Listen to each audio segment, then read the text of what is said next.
for him. Who did the setup? Who did the initial setup for you guys before you left home? Dave Vertulo, the car owner, he sets the car up at the track, and he gets it about perfect every time I roll it on the track. And pronounce Dave's name again. Vertulo. Okay. And so he set the car up for you guys, and you guys got it all assembled and turned out to surprise everybody. Now that heat race, though, it didn't look like you were going to be very successful in that heat race, finishing 8th. But obviously, you guys made some changes. Tell me a little bit about that. Yeah, well, we still had the same rear bars in from when we wrecked the car a couple years ago, and so I think we just had a dead right rear bar. And we changed that after the heat, and then moved the right rear back out for the B main, and it ran a lot better. But I think it was a little too loose for the B main, so we made some more changes before the A by just moving the right rear in and taking some weight out of the right rear. And I think that helped a lot with the traction and all that off the corners. Now, did you particularly set it up to run on the bottom of the track, or it just happened to work out that way? No, I typically like to run the top, so I mean, I like being wide open. I mean, something to lean on is nice, and the bottom's just too much of patience, and I don't really have the patience to run the bottom, and I know I can just pound it and run the top, so I told Dave to set it up for the top, because, I mean, within the B main, I could tell the bottom was going to go away quick, because it was really slick, and the cushion was pretty tall up there and a lot to lean on, so I knew if you're going to win the race, you had to run up top. Interesting. And you were able to pull it off, staying on the bottom of the all the way around. I ran the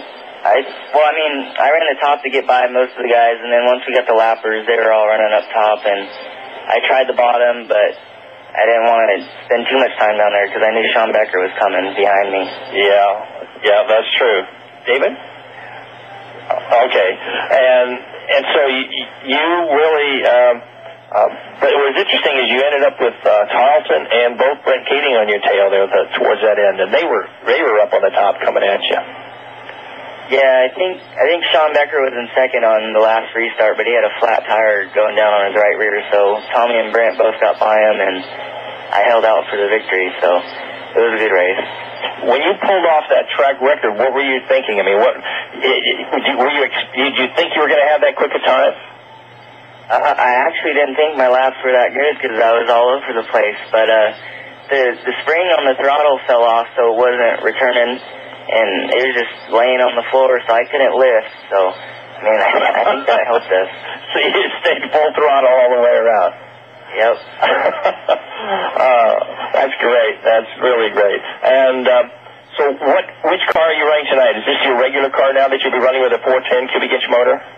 Yeah, it's our regular car. It's ready to go. It'll be the 410, and I should be going to the shop a little bit and help loading up, and then we'll be off to Antioch.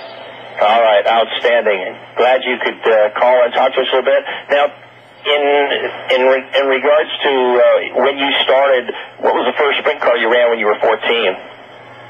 I ran a 360. It was a Civil War race at Placerville, and it was not a good night.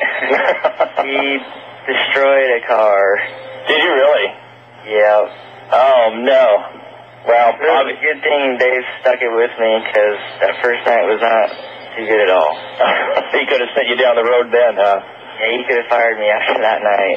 Well, obviously, he saw something in you, and so do a lot of people, and you're doing a heck of a job right now, and it's outstanding to watch you drive. And I know you and Sean and Kyle Hurst are guys to reckon with here coming in the future. You know, Brent Keating, Tommy Tarleton, Jonathan Allard, all these guys are all looking over their shoulder at you. That's good. I mean, Brent's the best, and I want to be him heads up, but I mean, I think I still got a little ways to go to be racing. I can keep up with him. I want to pass him. I want to outrace him, but I think that'll come someday. Well, he is the best, and I know you're not far behind from making that happen, so you're doing a heck of a job, and it's always fun to watch you, and I'm really glad you're able to come down to Ocean, because it's great to have you down there and kind of raise the bar, so to speak, in competition. So Look forward to seeing you again. I know you qualified for the Johnny Key, and are you and your car owner seriously considering being able to run it? I haven't really asked him much, but I mean, now that we're locked in, and with our success at Watsonville, I think, I mean, I'll try and talk him into it. I'm sure he'll go, but we might have to do some work to get him up there. Okay, all right. Well, Kyle, thank you very much. I know you live up in Elk Grove, California, and I've got a brother living in Elk Grove anyway, and so it makes it an easy run for you to get back and forth between Chico and Antioch and some of the tracks that are up there. So glad to hear from you, and look forward to seeing you again, Kyle. Yeah, thanks. Let me thank my sponsors before I go. Please do. I'd like to thank Star Property Management, Phoenix Parker Store, State of Lost Construction. He's been helping us out a lot lately. Wyon's Body Shop, ART Speed Equipment, G&N Construction, JW Web Design, Safety Solutions, Simpson, Wyman Construction, GME Neil's Steering, LRB Manufacturing, Swepco Lubricants, Edwards Lawn Service, Sierra Tire and Wheel, and Man Camp Motorsports. And then I'd like to thank the guys that were helping me out last night, Dave Vertulo and Chad Seifert, Nick Wilkie, and my dad also. Great. Well, that's wonderful, and believe me, every one of those sponsors are really needed to make a race car work, especially in the sprint car world. And you're a young guy and doing a heck of a job, and glad to have you around. So look forward to good luck to you tonight, by the way, and hopefully your luck changes this season and you have some good runs tonight. Yeah, thank you. All right, Kyle. Thank you very much. Kyle Larson, young man, 16 years old, out of Fair Oaks, California. Elk Grove, California. Yeah. So we'll get a chance to talk with Coffin with him again in the future, and we'll keep track of him as he goes. He's one of those young guns that has the talent and the potential to move into the upper ranks, and whether he goes open wheel to IRL or NASCAR, we'll have to wait and see. So, all right.